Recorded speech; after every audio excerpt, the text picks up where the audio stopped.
하나님 말씀 창세기 2장 15절에서 17절, 3장 15절 두 군데 함께 낭독합니다. 창세기 2장 15절입니다. 여호와 하나님이 그 사람을 이끌어 에덴 동산에 두어 그것을 경작하며 지키게 하시고, 여호와 하나님이 그 사람에게 명하여 이르시되 동산 각종 나무의 열매는 내가 임의로 먹되 선악을 알게 하는 나무의 열매는 먹지 말라. 내가 먹는 날에는 반드시 죽으리라 하시니라.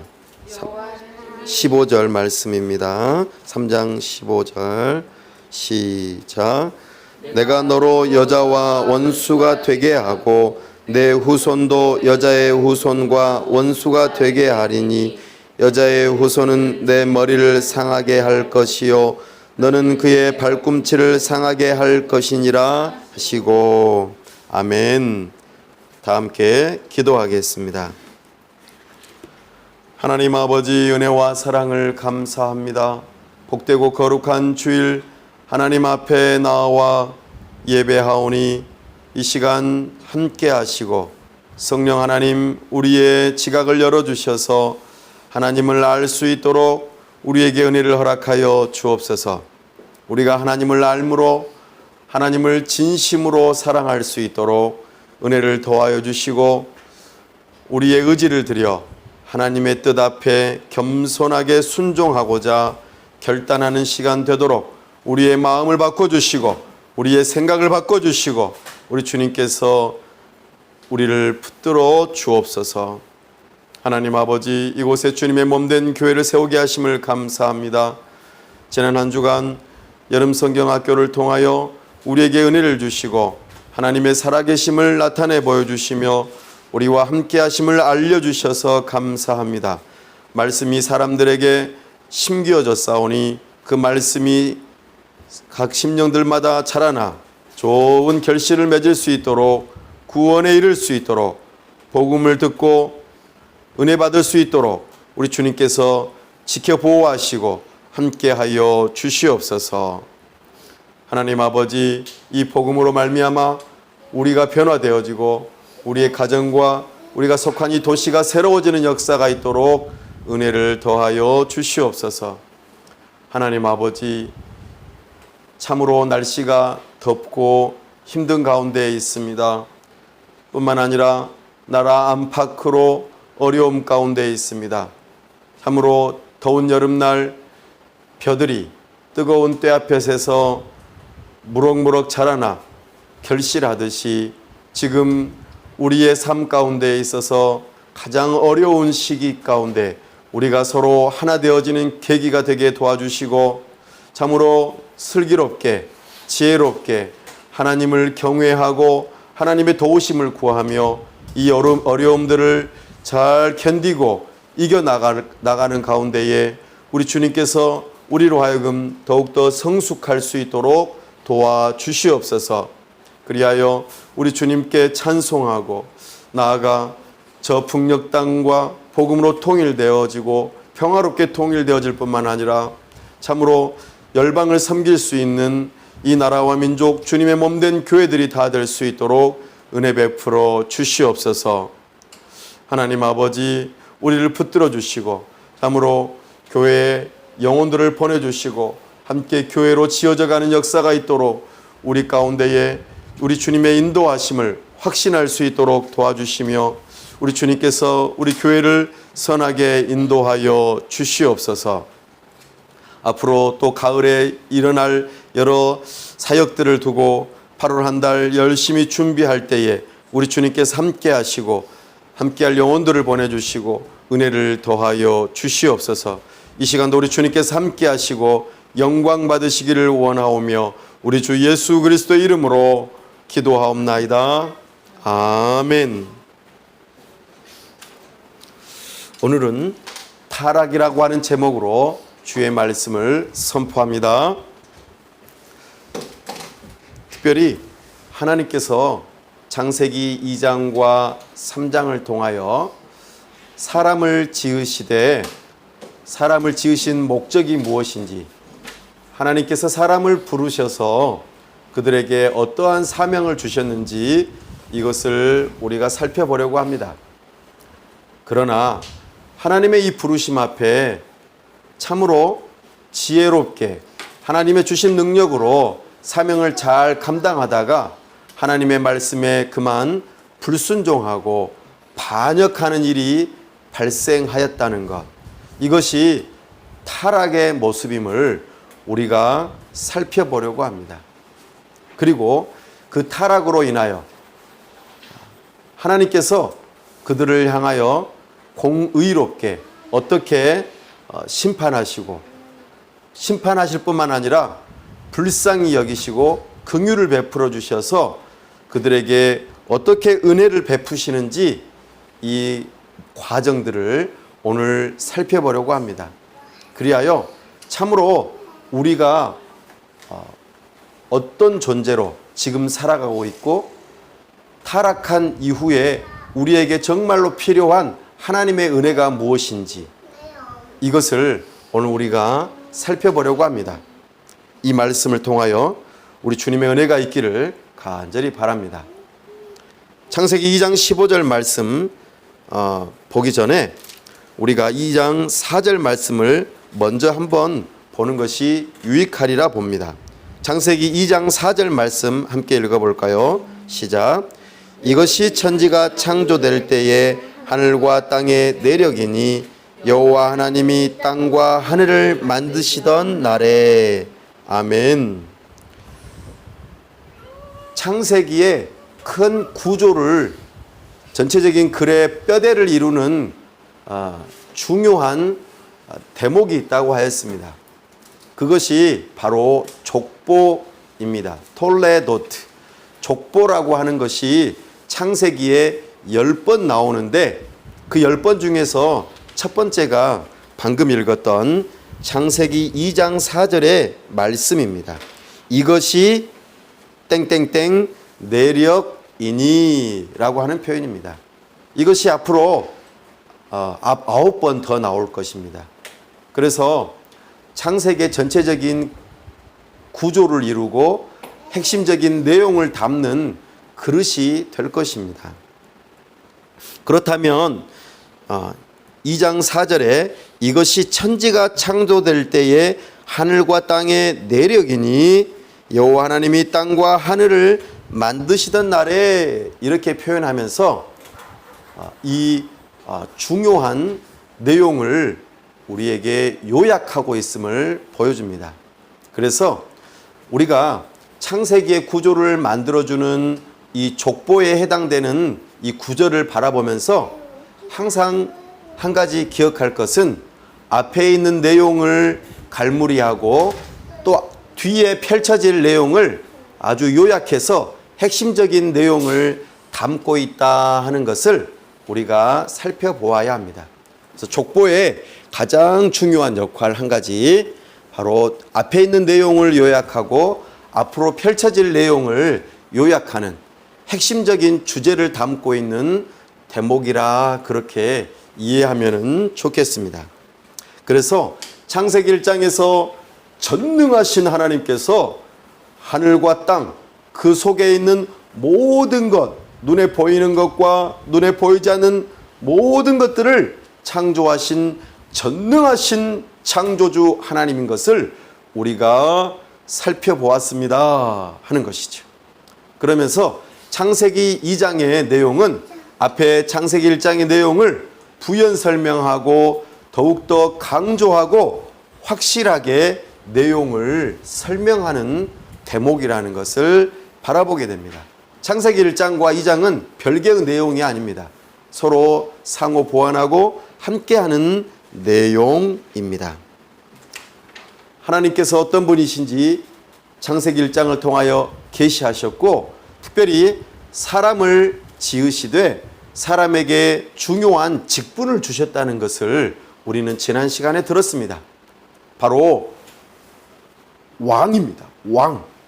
진정한 창조주이신 하나님을 대신하여 땅을 허락하시고 그들에게 왕의 권세를 주시고 능력을 주셔서 하나님 지으신 모든 것을 하나님을 대신하여 잘 다스려라 하는 왕의 권세와 능력을 주셨다는 것이죠. 이것이 사람을 부르신 첫 번째 부름의 목적입니다. 그래서 사람들은 생육하고 번성하고 땅에 충만하고 정복하여 다스리는 일들을 하게 되는 것입니다. 이것이 하나님께서 사람을 향하신 사명이었다는 것을 기억해 보십시오. 그 내용에 대해서 이제 자세히 설명하고 있습니다. 아직 사람이 없을 때에 흙에 안개만 올라올 그때에 하나님께서 동방의 에덴의 동산을 창설하시고 거기에다가 사람을 두셨다고 계속해서 부연 설명을 하십니다. 나아가 동산 중앙에 생명나무와 선악을 알게 하는 나무를 두셨다 말씀하시죠. 뿐만 아니라 에덴에서부터 흘러나오는 모든 물이 동산을 적시고 동산 밖에 있는 모든 각 나라로 흘러가는 모습을 보여주고 있습니다. 참으로 그 모든 땅에 많은 보석들과 많은 것들이 충만하게 있었음을 바라보게 되어집니다. 그러면서 이제 오늘 우리가 읽었던 15절 말씀에 사람의 또 하나의 사명이 담겨 있음을 바라보게 됩니다. 우리 함께 읽어볼까요? 시작. 여호와 하나님이 그 사람을 이끌어 에덴 동산에 두어 그것을 경작하며 지키게 하시고. 아멘.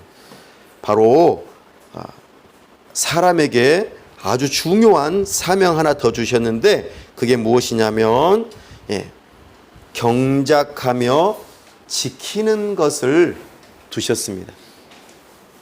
하나님께서는 낙원을 허락하시고 참으로 좋은 환경을 허락하시고 난 다음에 여기서 놀고 먹고 마음껏 그냥 띵가띵가 하면서 지내라 이렇게 말씀하시지 않으시고 경작한다는 표현이 농사를 짓는다, 땅을 일군다, 잘 가꾼다 이런 뜻이 담겨 있습니다. 농업이라고 하는 단어가 여기서 나왔어요. 그리고 또 하나님께서는 지키라고 말씀하셨어요. 참으로 지켜야 될 일이 있다는 것. 그렇다면 뭔가 하나님께서 보호해야 할 의무가 있다는 것을 이 사람에게 알려주시는 내용입니다. 하나님께서는 이 사명을 감당하는 일에 있어서 혼자 감당하라고 하지 않으셨습니다. 하나님께서는 이걸 할 수 있도록 능력을 주시는데 어떤 능력을 주셨을까요? 바로 18절에 한번 읽어볼까요? 18절 시작. 여호와 하나님이 이르시되 사람이 혼자 사는 것이 좋지 아니하니 내가 그를 위하여 돕는 배필을 지으리라 하시니라. 아멘. 사람에게 사명을 주시되 능력을 주시는데 특별히 돕는 배필을 주셔서 이 사명을 감당할 수 있도록 도와주셨습니다. 참으로 하나님께서는 좋으신 분이십니다. 그래서 사람은 또 하나의 사명을 받은 게 있다면은 바로 경작하고 지키는 일이며 이 일을 돕는 배필로 여자를 허락하셨음을 우리가 바라보게 됩니다. 사랑하는 여러분, 우리는 이 사람의 사명을 다른 말로 표현하면 제사장의 사명이라고 말할 수도 있겠습니다.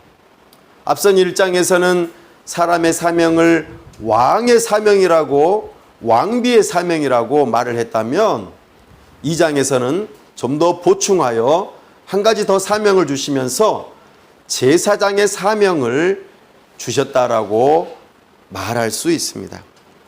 그 근거는 어떤 것이냐면 바로 경작하고 지키라 하는 이 단어가 어디에서 사용되어졌냐 하면 바로 하나님께서 모세를 통하여 제사장들과 레위 사람들에게 명령하셨던 성막을 짓고 성막을 잘 지키라고 명령하셨던 그 단어하고 똑같기 때문입니다. 뿐만 아니라 에덴이라고 하는 하나님이 거하시는 그 장소와 더불어 동산이라고 하는 또 그 둘레가 있고 동산 바깥에 여러 나라들이 있다라고 하는 것을 우리가 바라보게 될 때에 이 구조는 마치 하나님께서 모세를 향하여서 지으라고 명령하셨던 지성소와 성소와 그리고 성막의 밖에 있는 이방인들을 위한 뜰과 같은 구조가 서로 연관성이 있다는 것을 바라보게 됩니다. 에덴에서 하나님께서 계셨고 거기로부터 흘러나오는 모든 물들이 에덴의 그 주위에 있는 동산에 가득하게 흘러갔을 뿐만 아니라 에덴의 동산 바깥에 있는 나라들로 많이 흘러가는 모습을 보여주고 있습니다. 이는 마치 지성소에 오직 하나님만이 계시고 어느 누구도 들어올 수 없는 그곳에서 제사장들만 들어갈 수 있는 성소로 나누어지고 또 제사장들이 전혀 들어갈 수 없는 이방인의 제사장들 이외에 다른 사람들이 함께 할 수 있는 그런 뜰이 있는 장소를 바라볼 때에 구조가 매우 흡사하다는 것을 바라보게 됩니다. 이것은 다윗의 성전을 지었던 모습과도 유사하고 장차 사도 요한을 통하여서 완성이 되게 될 하나님의 나라의 모습도 아주 유사하다는 것을 보게 됩니다. 그래서 하나님께서 지금 창세기 2장에서 말하는 이 에덴 동산의 모습은 하나님의 성막, 성소, 그리고 성전과 같은 하나님의 나라의 모습을 잘 보여주고 있는 모습입니다. 그런 의미에서 하나님께서 사람을 부르실 때에 사명을 주시며 너가 마치 제사장처럼 이 사명을 감당해야 할 것이다 라고 부르시는 모습으로 우리에게 비춰지고 있습니다. 이렇게 하나님의 소명에 대해서 우리는 분명하게 알 수 있게 된 것이죠. 근데 하나님께서 사명을 주시면서 딱 한 가지 하지 말라고 하신 명령이 있습니다. 우리 16절 말씀 함께 읽어볼까요? 시작. 여호와 하나님이 그 사람에게 명하여 이르시되 동산 각종 나무의 열매는 내가 임의로 먹되. 이거는 금지하신 명령은 아니네요. 하나님께서 동산에 있는 모든 것들을 네가 먹고 싶을 때, 월요일은 배를 먹고, 화요일은 사과를 먹고, 수요일은 포도를 먹고, 목요일은 뭐 먹을까요? 원하는 대로, 본인이 원하는 대로 무엇이든지 먹으라고 말씀하십니다. 그러나 17절 말씀 시작. 선악을 알게 하는 나무의 열매는 먹지 말라. 내가 먹는 날에는 반드시 죽으리라 하시니라. 아멘. 선악을 알게 하는 나무의 열매는 먹지 말라고 하십니다.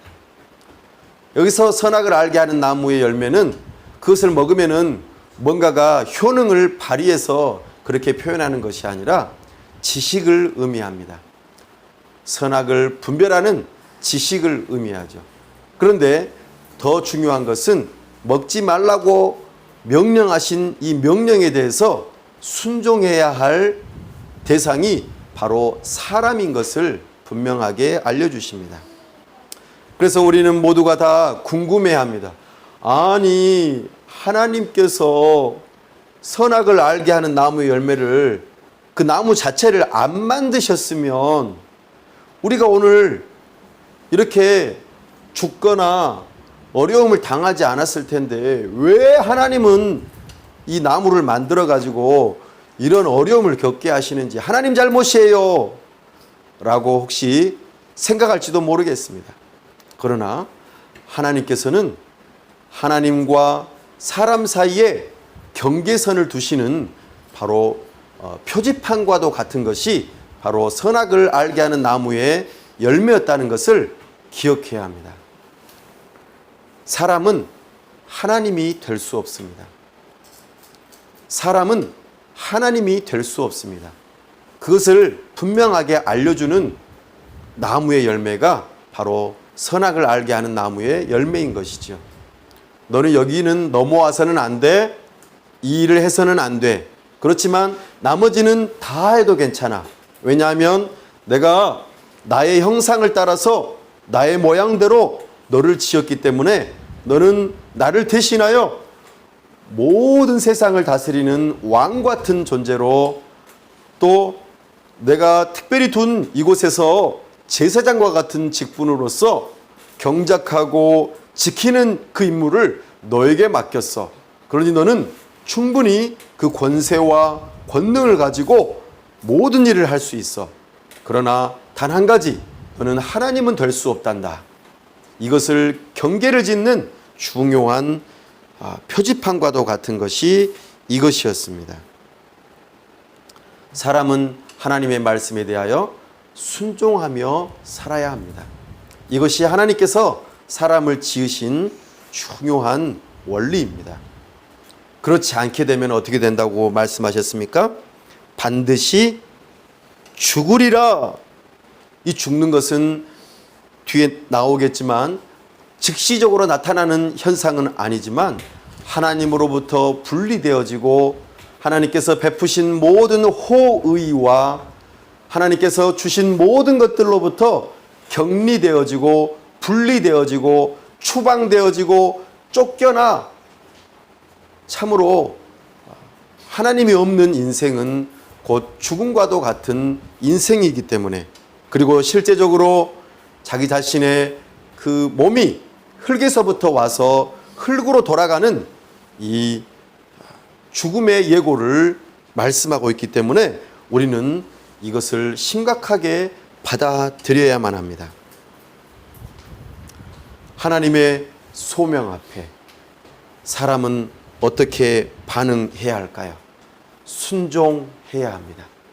이 일을 감당할 수 있도록 하기 위해서 누구를 선물로 주셨습니까? 돕는 배필 여자를 주셨습니다. 아담은 하나님의 능력을 받아서 또 권세를 받아서 왕으로서의 직분을 감당하기 시작했습니다. 모든 동물들이 아담 앞으로 나아올 때에 그들의 이름을 지어주면서 그들의 특성을 파악하고 그들을 어떻게 하면은 잘 다루고 어떻게 하면은 잘 섬길지를 분명히 알고 아담은 그들을 왕으로서 잘 다스리는 일을 감당했습니다. 그런데 다 나오는 것들이 짝을 이루면서 나오는 거예요. 그때에 아담이 스스로 생각하기를 다 짝을 이루고 나오는데 누구만 짝이 없는 거예요? 자기만 짝이 없는 거예요. 그것들을 깨닫게 하시려고 하나님께서 계속해서 동물들이 짝을 지어 나오는 모습을 보여주셨어요. 그러면서 표현하기를 홀로 있는 것이 좋지 않다라고 표현하면서 하나님께서는 모든 지으신 것을 다 좋다고 하셨는데 여기서 갑자기 반전의 단어를 사용하십니다. 아담이 혼자 있는 것이 좋지 않아 보인다고 말씀하시죠. 그러면서 왕의 직분과 제사장의 직분을 감당하는 그 일을 위하여 돕는 배필을 허락하시죠. 아담의 갈빗대 하나를 취하셨다고 합니다. 이 갈빗대라는 표현은 허리를 의미합니다. 허리로부터 나온 여자입니다. 여기서 우리는 중요한 한 가지의 생각을 놓치면 안 됩니다.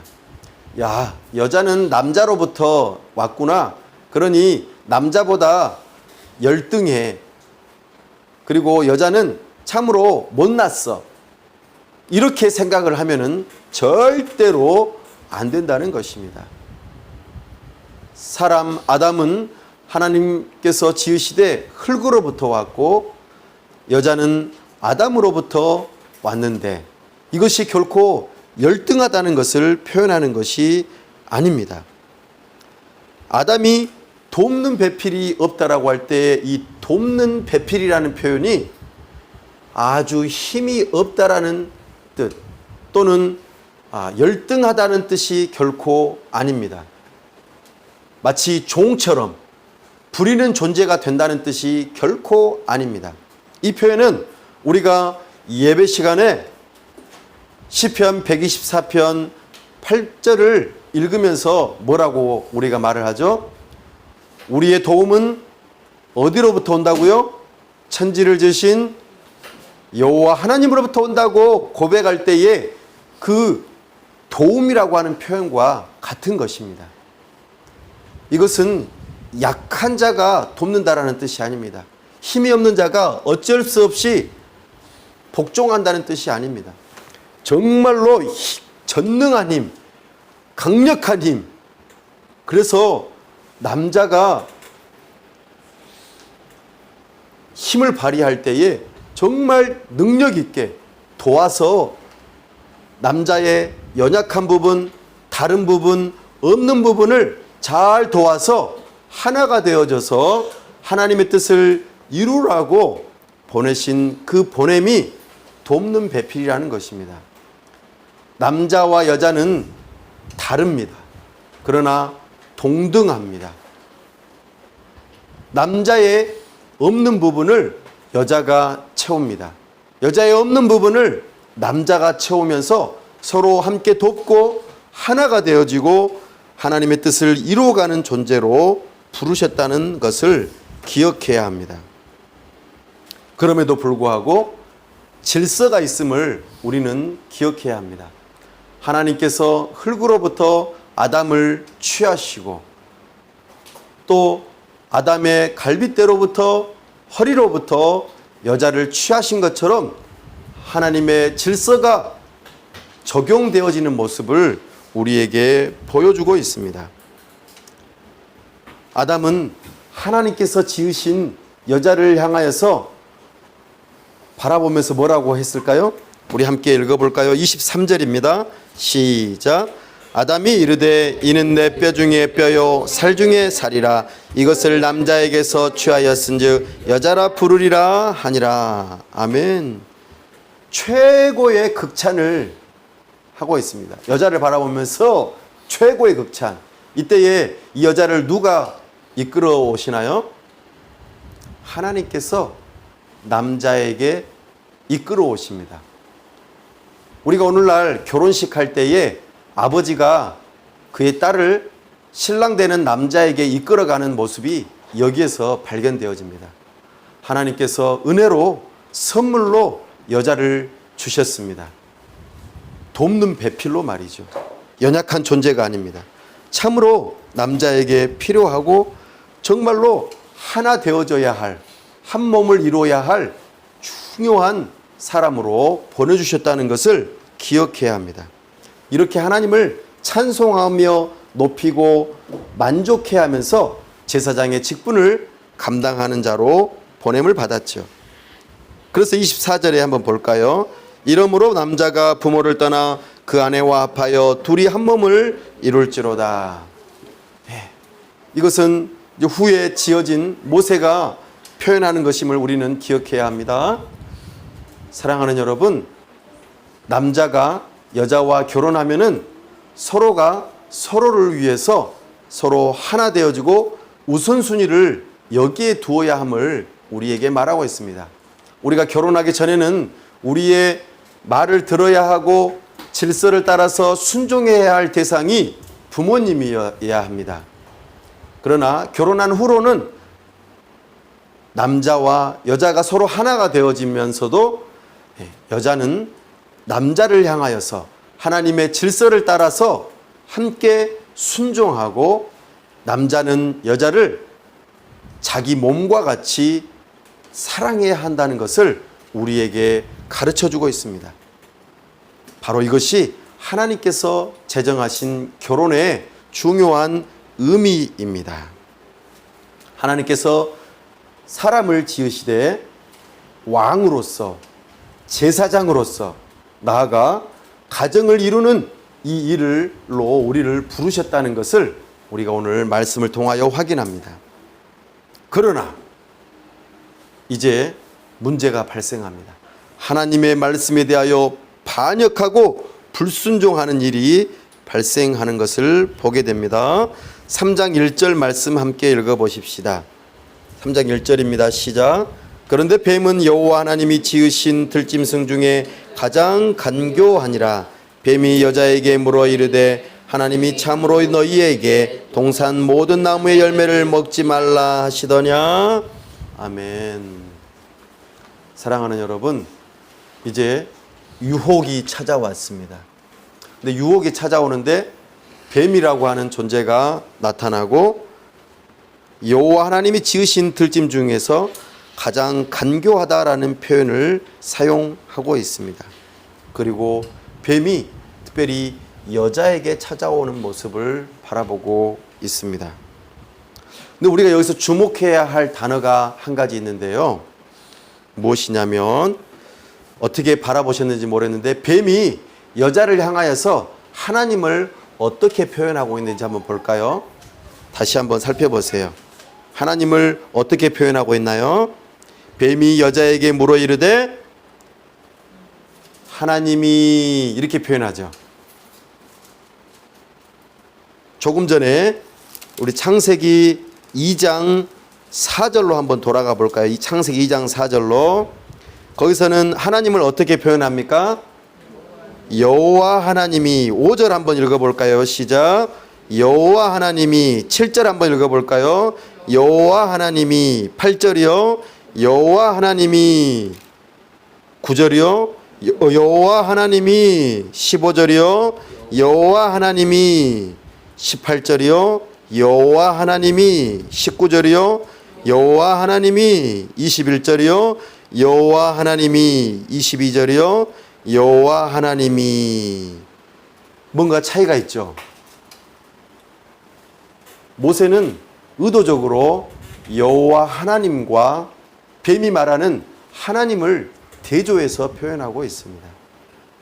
하나님은 히브리어로 엘로힘입니다. 전능하신 하나님입니다. 그래서 창세기 1장에서는 계속 하나님이 표현하면서 전능하신 창조주 하나님을 언급했던 것을 우리에게 말해주고 있습니다. 그런데 창세기 2장에서는 부연하고 보완하고 함께 말하면서 하나님을 여호와 하나님으로 표현하고 있습니다. 전능하신 하나님일 뿐만 아니라 언약의 하나님인 것을 말하고 있습니다. 여호와라고 하는 이 표현은 언약의 하나님인 것을 우리에게 말하고 있습니다. 사랑하는 여러분, 하나님과 사람 사이에 소명을 주실 때 언약을 맺었던 언약 관계임을 우리에게 알려주고 있습니다. 그래서 사람은 하나님이라고 표현할 때도 있지만 여호와 하나님이라고 표현하면서 동시적으로 전능하신 하나님이시면서 우리와 언약을 맺으시는 우리의 아버지가 되시는 또 우리의 주인이 되시는 하나님이신 것을 우리는 분명하게 기억해야 합니다. 우리는 하나님으로부터 지음을 받았을 뿐만 아니라 하나님의 말씀을 따라 네라고 순종해야 합니다. 이거 하거라. 알았어요. 알았다고요. 이렇게 하지 말고 이거 하거라 그러면 네라고 순종하는 것이죠. 알았어요 라는 표현은 듣기 싫어요. 그만 말하세요 라는 뜻과 연결되어집니다. 사랑하는 여러분, 지금 하나님께서는 여호와 하나님으로 당신을 계시하시면서 아담을 향하여서 사람을 향하여서 소명을 주실 때에 언약을 맺었다는 것을 잊어서는 안 됩니다. 아담이 하나님의 말씀을 따라 순종했다면 영원한 생명을 얻게 되었을 것입니다. 그러나 불순종한다면 죽는다고 하는 것을 분명히 들었습니다. 여기에는 언약이라는 단어는 없지만 하나님의 말씀에 언약이 담겨 있음을, 특별히 여호와 하나님이라고 하는 이 표현을 강조해서 표현하면서 모세가 언약을 맺으신 하나님을 강조해서 표현합니다. 이 언약의 하나님 앞에서 뱀은 뭐라고 말을 합니까? 단순하게 전능하신 하나님 정도로만 언급하며 언약을 잊어버리고 언약을 왜곡시키고 언약을 축소시키고 언약을 혼란스럽게 만들려는 전략이 담겨 있음을 우리에게 알려주고 있습니다. 모든 나무의 열매를 먹지 말라고 하더냐? 하나님께서는 뭐라고 하셨습니까? 내가 임의로 모든 것을 다 먹으라고 하셨잖아요. 그죠? 마치 하나님께서 하신 말씀을 다 동의하는 것처럼 말하면서 반대로 말을 하고 있어요. 근데 여자가 뭐라고 합니까?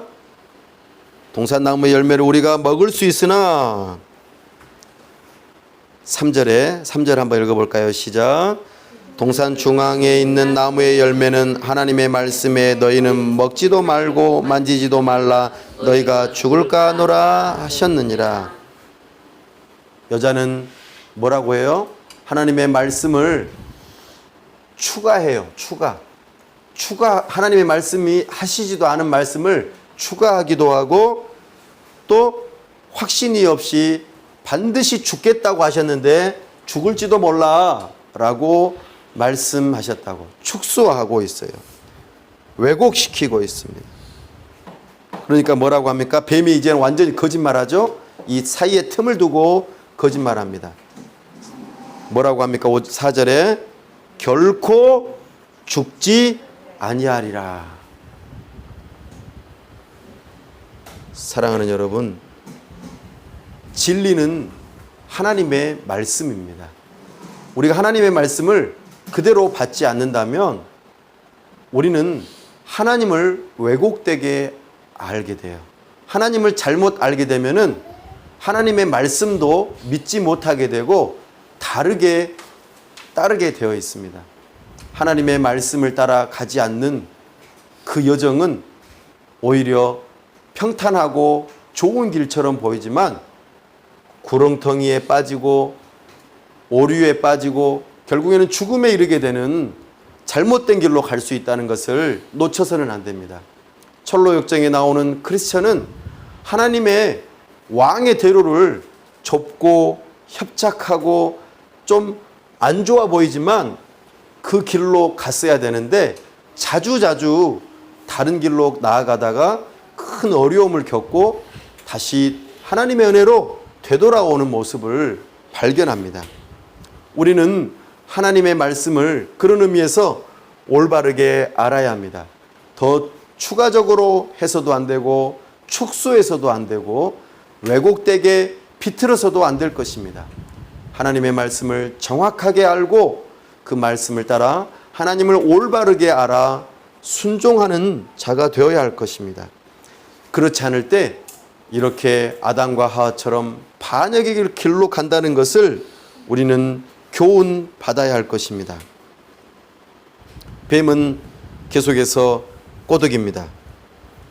너희가 선악을 알아서 하나님처럼 될 수 있는데 이것을 하나님이 싫어하시기 때문에 막으려고 그러는 거야 라고 말을 하죠.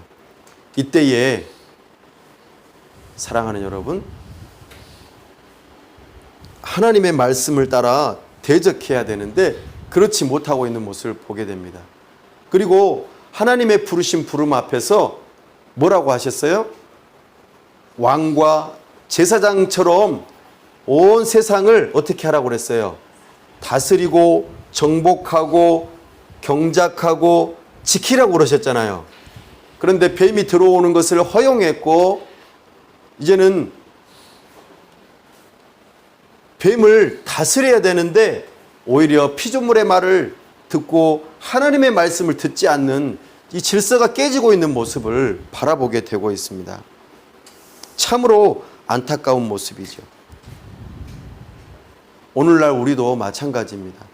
그래서 하나님의 말씀을 잘못된 것을 허용할 때에 우리는 오류에 빠지고 하나님을 대적하는 모습을 바라보게 됩니다. 이때에 욕심이 들어가죠. 6절 말씀 읽어보겠습니다. 시작. 여자가 그 나무를 본즉 먹음직도 하고 보암직도 하고 지혜롭게 할 만큼 탐스럽기도 한 나무인지라 여자가 그 열매를 따먹고 자기와 함께 있는 남편에게도 주매 그도 먹은지라. 아멘. 보암직도 하고. 사랑하는 여러분, 이 세상에 널려 있는 것들은 눈에 보기에 아주 좋아요. 우리의 시선을 고정시킵니다. 여러분들 살아가면서 시선을 떼지 못하게 하는 것이 무엇입니까? 또 먹음직스러워요. 계속해서 탐욕스럽게 나를 만드는 것이 무엇입니까? 나아가 지혜롭게 할 만큼 탐스럽대요. 여기서 이 지혜가 어떤 지혜입니까? 하나님이 없어도 돼. 사람으로서 내가 모든 것을 선과 악을 판단할 수 있어. 내가 온 세상, 온 우주의 주인공이야. 주인이야. 내가 모든 것을 선과 악을 판단할 수 있어. 하나님 필요 없어. 이렇게 생각하는 지혜입니다. 그러나 잠언에서는 뭐라고 하십니까? 하나님을 경외하는 것이 지혜의 근본이라고 합니다. 여러분들이 공부하는 목적이 무엇입니까? 여러분들이 공부를 많이 해가지고 뭐 하려고 그러는 거죠? 여러분들이 뭔가 많은 지식을 쌓고 이 세상에서 많은 경험들을 왜 하려고 합니까? 내가 어떤 일들을 선악간에 분별할 때에 내가 기준이 되려고 하는 것입니까? 그래서는 안 됩니다. 겸손하게 하나님께서 모든 지식의 근본이 되십니다. 하나님께서 지혜의 근본이 되십니다. 선악을 분별하고 어떻게 해야 할지를 알려주시고 가르쳐 주시는 분이 하나님이십니다. 이거를 배우고자 하는 것 아닙니까? 우리는 이것을 넘어서서는 안 될 것입니다. 그런데 지금 이 유혹에 빠졌습니다. 오늘 또 우리는 넘어지는 계기는 바로 욕심 때문입니다. 내 눈이 보는 것, 내가 먹고 싶은 것, 욕심 그 자체가 죄는 아니지만 내가 현재 가지고 있는 것 이상으로 만족하지 않고 가지려고 하는 것, 하나님께서 주신 것들을 귀하게 여기지 않는 것, 나의 현재 이 위치를 넘어서려고 하는 것, 이런 것들을 지금 경계하고 있는 겁니다. 그래서 하지 말아야 할 일을 하고 만 것이죠. 근데 이 죄를 짓는데 혼자만 죄를 지었나요? 하나님의 말씀을 불순종하는 것을 남편에게도 하는 모습을 바라보게 됩니다. 이때에 이 아담은 자기의 직분을 잊어버리고 돕는 배필로 주신 이 여인과 함께 죄를 짓는 모습을 바라보고 있습니다. 참으로 안타깝습니다. 남편은 자신의 허리에서부터 나온 돕는 배필을 잘 다스려야 되는데 그렇지 못하고 오히려 질서가 뒤바뀌는 모습을 바라보고 있습니다. 그로 인하여 함께 잘못된 이 반역으로부터 찾아오는 정말 안 좋은 열매들이 어떻게 맺혀지는지 그 뒤로 계속 나오고 있음을 우리가 바라보게 됩니다. 사랑하는 여러분, 우리는 이것을 주의하며 살펴보아야 합니다. 7절 말씀, 이에 그들의 눈이 밝아져 자기들이 벗은 줄을 알고 무화과 나무 잎을 엮어 치마로 삼았더라. 자기 자신은 이미 벌거벗어 있었고 그것이 부끄럽지 않았습니다. 그러나 이제는 자각이 생기고 그리고 눈이 밝아지며 자기 자신들의 부끄러운 모습이 드러나는 것을 바라보게 됩니다. 그리고 자기 자신의 힘으로, 자기 자신의 노력으로 자기 자신의 치부, 부끄러운 모습을 가리려고 하고 있습니다. 이것이 바로 하나님을 떠난 인생, 죄인의 모습이라는 것을 우리는 발견하게 됩니다. 오늘날 우리가 살아가는 이 사회 가운데에서 가장 힘들어하고 어려워하는 부분이 무엇인지 아십니까? 바로 자기 자신의 연약함, 자기 자신이 못하는 것, 자기 자신의 부족한 모습이 드러나고 그래서 자존심이 상하는 것, 이것을 견디지 못해 합니다. 그래서 사람들이 무화과 나무잎 대신에 돈이라고 하는 나뭇잎으로 자기 자신을 가리려고 합니다. 이 세상에서 아주 잘 나가는 모습, 높은 지위에 있는 모습으로 자기 자신의 부끄러운 모습을 가리려고 합니다. 자기 자신이 정말 뭔가 잘하는 것을 이용해서 자기 자신의 부끄러운 모습을 가리려고 한다는 것이죠. 그러나 그것은 어느 순간에 뜨거운 태양빛이 비칠 때에 나뭇잎이 마르고 바스라지는 것처럼 우리의 인생 가운데에서 어려움이 다가올 때에, 큰 햇빛과 같은 어려움이 다가올 때에, 고난이 다가올 때에 그 부끄러움은 드러나고 말 것입니다. 자존심이 상하고 괴로워하게 될 것입니다. 그 죄인된 그들은 하나님께서 나타나실 때에 숨었다고 말합니다. 두려워했다고 말합니다. 자기 자신의 부끄러운 모습이 드러나려고 할 때에 사람들은 두려워합니다. 그리고 그 두려움이 극에 달해 숨습니다. 죄인의 전형적인 모습입니다. 자기 자신을 다른 것으로 가리려고 하고 두려워하고 숨는 모습이죠. 여러분들의 삶에서 여러분들은 어떨 때에 두려워합니까? 여러분들은 어떨 때에 숨으려고 합니까? 여러분들은 어떨 때에 나뭇잎과 같은 것으로 감추려고 합니까? 사랑하는 여러분, 하나님께서는 전혀 아담과 하와를 모르고 계셔서 이렇게 말씀하시지 않습니다. 아담아, 내가 어디 있느냐? 하나님께서는 다 알고 계세요. 우리의 모든 것을 다 알고 계십니다.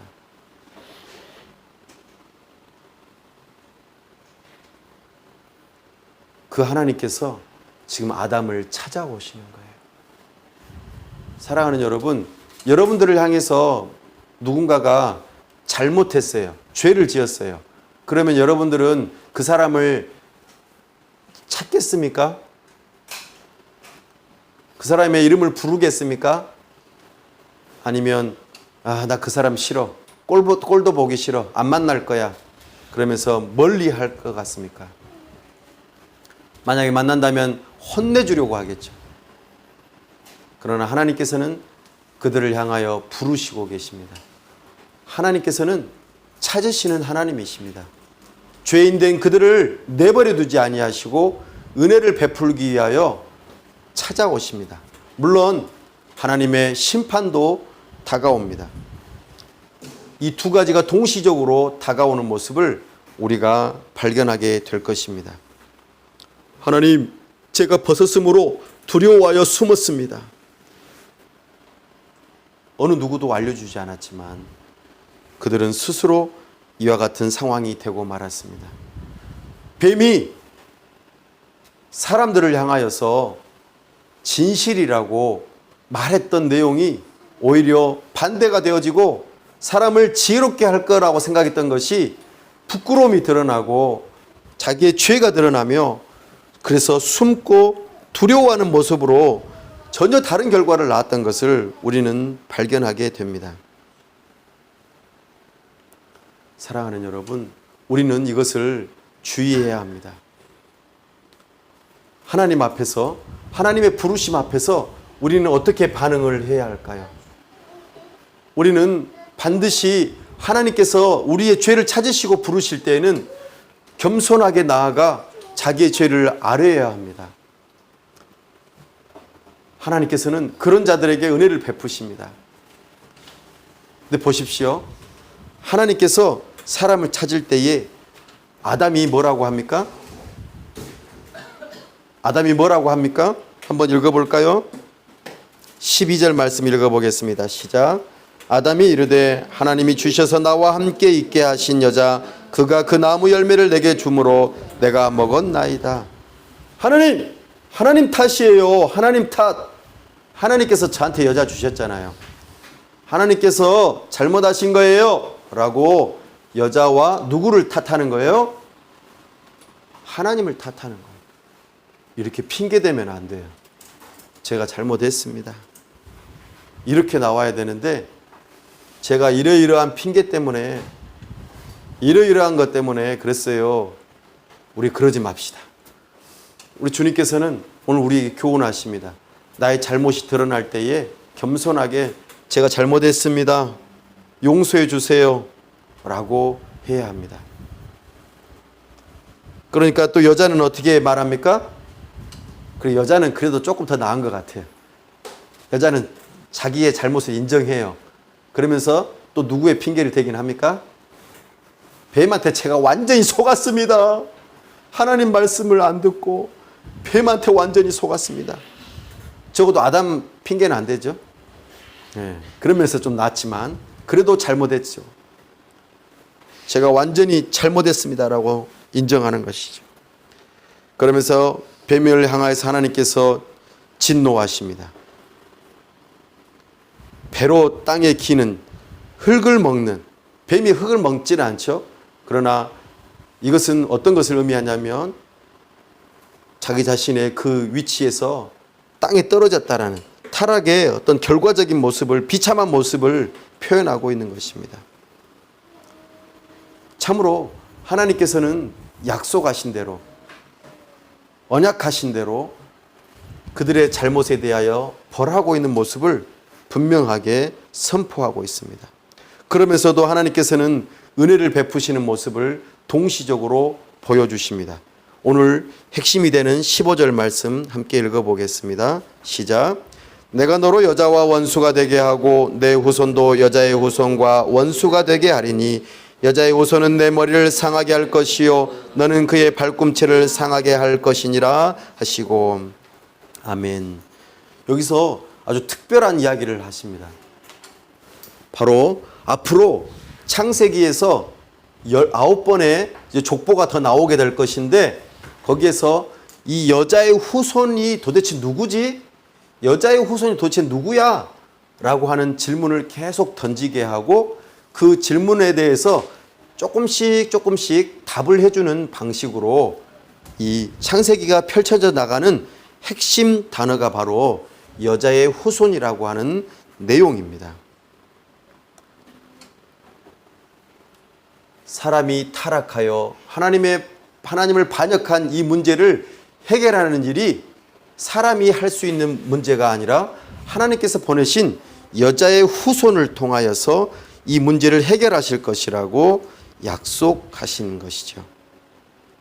그런데 특이한 점은 뱀이 그 여자의 후손의 발꿈치를 상하게 한다고 합니다. 또 그 여자의 후손이 뱀의 머리를 또 여자의 후손과 함께 원수가 되게 하고 상하게 하는 모습을 말씀하고 있습니다. 이것은 참으로 여기에서는 다 밝히 드러나지는 않지만 후날에 나중에 점차적으로 확인되어진 바 이 여자의 후손이 누구라는 것을 알게 되는 것이죠. 여기에서는 여기까지 여자의 후손을 말하고 있습니다. 이 문제가 해결되어지는 방식이죠. 그러면서 하나님께서 공의와 은혜를 동시적으로 주고 있는 모습을 우리가 바라보게 됩니다. 여자는 어떻게 됩니까? 원래 출산을 하도록 되어 있습니다. 출산은 죄에 대한 형벌이 아닙니다. 하나님의 복입니다. 그러나 출산의 고통이 바로 죄에 대한 형벌임을 말하고 있습니다. 그리고 또 한 가지, 여자가 남편을 원하고 남편은 너를 다스리게 되는 갈등의 관계가 될 것이라고 말합니다. 이것은 여자가 결혼 관계에서 남편을 머리가 돼서 지배하려고 하는 모습이라고 표현합니다. 또 반대적으로 남자는 여자를 지배하려고 하는 이 태도가 동시적으로 나타나 가정에 갈등이 일어난다고 말씀하십니다. 이것이 죄의 결과입니다. 그렇다면 이 죄의 결과를 회복하려면 어떻게 해야 될까요? 여자는 남편에게 순종하고 남자는 아내를 정복하고 막 지배하는 것이 아니라 사랑해야 하는 관계로 되어야 하는 것이죠. 또 남자에게는 어떤 부분이 있습니까? 원래 땅을 경작하고 지키는 그 일을 하게 하셨습니다. 노동이라고 하는 것, 일하는 것은 결코 죄의 형벌이 아닙니다. 처음부터 하나님께서 명령하신 복에 해당되는 것이죠. 그러나 죄의 형벌은 무엇일까요? 아담이 열심히 노력했지만 노력한 만큼 결과를 얻지 못하는 것이죠. 이것이 죄의 형벌입니다. 사랑하는 여러분, 우리 주님께서는 형벌과 더불어 은혜를 동시적으로 허락하십니다. 죄에 대한 형벌을 주시지만 경작을 통해서 아예 먹을 거를 아무것도 주지 않겠다고 하신 게 아니고 주시기는 주시되 다 주시지는 않는다고 말씀하십니다. 이것이 하나님의 은혜에 공의롭게 형벌을 내리심과 동시에 은혜를 주시는 방식인 것을 바라보게 됩니다. 그때의 20절 말씀 한번 읽어보겠습니다. 시작. 아담이 그의 아내의 이름을 하와라 불렀으니 그는 모든 산자의 어머니가 됨이더라. 아멘. 생명입니다. 아담이 원래 여자라고 이름을 지어줬는데 갑자기 하와라고 이름을 다시 지어줍니다. 하와, 하바라고 하는 이 표현은 생명이라는 뜻입니다. 모든 생명의 어머니. 왜냐하면 하나님의 약속의 말씀을 다시 믿었기 때문입니다. 바로 여자의 후손을 주시겠다. 이 여자의 후손을 통하여 우리가 반드시 죽으리라고 하는 이 죽음의 문제를 해결하는 일에 있어서 바로 하와가 반드시 필요했기 때문입니다. 그래서 믿음으로 이 여자의 이름을 하와라 지어주고 이 여자를 통하여서 우리에게 생명을 가져다주는 그 누군가가 태어날 것을 기대하는 믿음을 가지기 시작한 것이죠. 나아가 또 한 가지 더 아주 중요한 것입니다. 21절 여호와 하나님이 아담과 그의 아내를 위하여 가죽옷을 지어 입히시니라. 그들의 죄악을 덮는 것, 그들의 이제는 가려야 된다라는 것은 죄인이라는 것을 드러내는 방식입니다. 우리가 죄인인 것을 인정하는 것이죠. 그러나 우리가 죄인됨을 가려줄 수 있는 유일한 길은 나의 돈도 아니고 나의 명예도 아니고 나의 어떤 가진 모든 것이 아니라 나뭇잎과 같은 것이 아니라 하나님께서 가리워 주시는 그 특별한 은혜가 있어야만 우리의 죄가 가려진다는 것을 예표하고 있습니다. 이것이 제사 제도를 의미하는 것으로 다 이야기할 수는 없지만 분명히 하나님께서 은혜로 사람들의 치부를 가려줘야만 그 죄인됨이 가려진다라는 것을 우리에게 분명하게 계시하고 있습니다. 사랑하는 여러분, 우리가 이것을 훗날에 사도 바울이 말했던 모습과 연결지어서 생각해 볼 수 있습니다. 로마서와 고린도전서를 통하여 우리에게 분명하게 말하고 있는 바 아담의 한 사람의 범죄함으로 말미암아 모든 사람이 죄를 지었고 그로 말미암아 죽음에 이르게 되었다는 것을 우리는 기억해야 합니다. 뿐만 아니라 우리에게 한 사람, 여자의 후손을 보내주시고 그 한 사람이 죽기까지 순종함으로 우리의 모든 죄의 문제가 해결되어지고 우리가 새로운 생명을 얻게 된다는 것, 우리의 죄가 가리워진다는 것을 우리가 이 말씀을 통하여 우리는 살펴보고 이것을 믿는 믿음을 가져야 할 것입니다. 아담은 우리에게 죄와 죽음을 가져다 주었지만 예수 그리스도는 우리에게 죄를 용서받는 것, 죄가 가리워지고 그리고 생명을 가져다 주는 이 일을 하셨다는 것이죠. 하나님을 향하여 반역한 우리를 향하여 하나님께서 공의롭게 심판도 하시지만 우리를 은혜로 대하신다는 것을 이 말씀을 통하여 메시지를 받습니다. 사랑하는 여러분, 우리는 오늘 타락한 이 인류를 향하여 아담의 후손인 이 인류를 향하여 하나님의 공의의 심판과 은혜의 심판, 은혜의 약속을 받는 말씀을 들었습니다. 우리는 어떻게 해야 할까요? 우리는 하나님께서 여호와 하나님이신 것을 알아 하나님의 약속의 말씀을 붙들고 하나님을 올바르게 알아 하나님의 말씀을 믿고 순종해야 할 것입니다.